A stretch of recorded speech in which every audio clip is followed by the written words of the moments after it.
Assalamualaikum warahmatullahi wabarakatuh. Saya Maibah Ningsih dengan NIM 7211419095 dari Akuntansi B 2019 akan menyampaikan materi tentang pengguna dan pengembang sistem. Yang pertama yaitu organisasi bisnis. Sistem informasi dikembangkan dan digunakan dalam organisasi bisnis. Area bisnis dasar perusahaan adalah keuangan, sumber daya manusia, layanan informasi, produksi, dan pemasaran. Selanjutnya yaitu organisasi layanan informasi. Sistem informasi yang dikembangkan untuk mendukung tingkatan-tingkatan dan area-area organisasional informasi. Selanjutnya, sumber daya informasi. Sumber daya informasi terdiri atas piranti keras komputer, piranti lunak komputer, spesialis informasi, pengguna, fasilitas, data, dan informasi. Spesialis informasi ada 6. Yang pertama yaitu analisis sistem. Spesialis ini bekerja dengan pengguna untuk mengembangkan sistem-sistem baru dan memperbaiki sistem-sistem yang sudah ada. Yang kedua, administrator basis data. Seorang spesialis informasi yang bertanggung jawab atas basis data. Yang ketiga, webmaster, bertanggung jawab atas isi dan penyajian web perusahaan. Yang keempat, spesialis jaringan. Spesialis jaringan bekerja dengan analisis sistem dan pengguna dalam membuat jaring komunikasi data yang menyatukan sumber daya komputasi yang menyebar. Selanjutnya yang kelima yaitu programmer. Programmer menggunakan dokumentasi yang dibuat oleh sistem analis untuk membuat kode program komputer yang mengubah data menjadi informasi yang dibutuhkan oleh pengguna. Yang keenam, operator. Operator menjalankan peralatan komputasi berskala besar seperti komputer mainframe dan server. Selanjutnya yaitu struktur organisasi layanan informasi. Yang pertama yaitu CIO. Di bawah CIO ada manajer pengembangan sistem. Di bawahnya lagi ada analisis sistem dan programmer. Selanjutnya manajer pemeliharaan sistem. Di bawahnya ada analisis sistem dan programmer. Selanjutnya manajer operasi komputer. Di bawahnya ada pegawai operator. Selanjutnya manajer administrasi basis data. Di bawahnya ada administrator basis data. Selanjutnya manajer jaringan. Di bawahnya ada spesialis jaringan. Struktur organisasi inovatif. Struktur organisasi inovatif ada 3, yaitu model sekutu atau partner, model platform atau platform model, dan model skala atau scalable model. Model sekutu. Layanan informasi yang bekerja dengan area-area bisnis dalam menggunakan teknologi modeli informasi guna menghasilkan inovasi bisnis. Yang kedua ada model platform atau platform model. Layanan informasi tidak akan secara aktif mengawali informasi bisnis, namun akan menyediakan sumber daya informasi sehingga informasi tersebut dapat dicapai oleh area-area bisnis.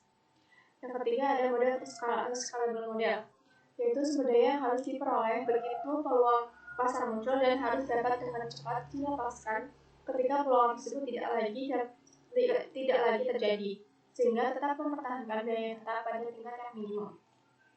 Selanjutnya yaitu komputasi pengguna akhir.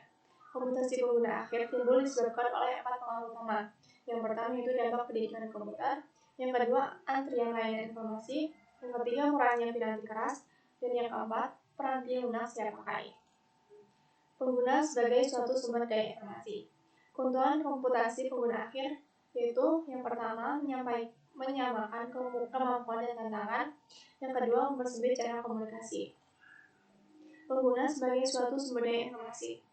Risiko komputasi pengguna akhir yaitu sasaran sistem buruk, sistem yang dirancang dan didokumentasikan dengan buruk, penggunaan sumber daya informasi yang tidak efisien, hilangnya integritas data, hilangnya keamanan, dan hilangnya kendali. Pengetahuan pengembangan sistem. Pengetahuan adalah sesuatu yang dipelajari baik itu melalui mata kuliah formal maupun melalui upaya sendiri seperti membaca dan mengamati. Pengetahuan komputer atau computer literasi adalah kemampuan untuk menggunakan sumber daya komputer guna mendapatkan pemrosesan yang dibutuhkan. Pengetahuan informasi literasi yaitu meliputi pemahaman bagaimana menggunakan informasi dalam setiap langkah proses pemecahan masalah di mana informasi tersebut dapat diperoleh dan bagaimana membagi informasi dengan orang lain. Selanjutnya pengetahuan pengembangan sistem. Teori sistem atau sistem teori menjelaskan bagaimana cara menggambarkan suatu fenomena dalam bentuk struktur sistem normatif. Proses pengembangan sistem atau sistem development proses terdiri atas langkah-langkah yang diambil untuk mengembangkan suatu sistem informasi. Keahlian pengembangan sistem. Yang pertama, keahlian komunikasi. Melibatkan kemampuan untuk menyampaikan informasi kepada satu orang atau lebih dengan menggunakan komunikasi lisan, tulisan, dan gambar. Yang kedua, kemampuan analitis. Melibatkan studi dan pemahaman akhir atas suatu situasi yang dengan tujuan untuk merumuskan respon atau solusi. Yang ketiga, kreativitas. Penciptaan ide atau solusi baru yang sepenuhnya baru. Yang keempat, kepemimpinan. Kemampuan untuk mengarahkan orang lain untuk melaksanakan tugasnya. Otomatisasi kantor. Otomatisasi kantor adalah penerapan otomatisasi seperti teknologi komputer pada pekerjaan kantor.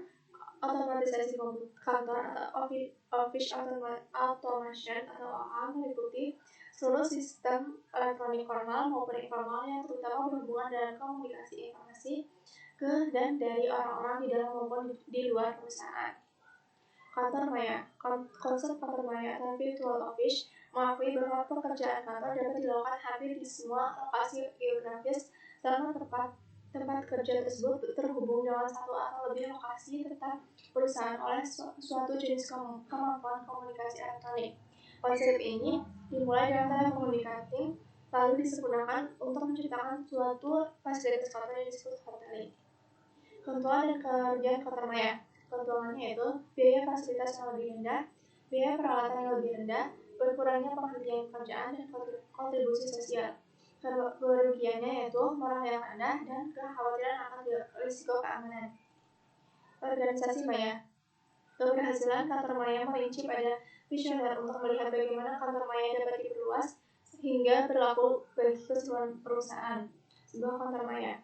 Di sebuah organisasi maya atau virtual organization, operasi keseluruhan perusahaan dirancang sedemikian rupa sehingga menjadi tidak terikat pada lokasi fisik. Sekian materi yang dapat saya sampaikan. Terima kasih. Wassalamualaikum warahmatullahi wabarakatuh.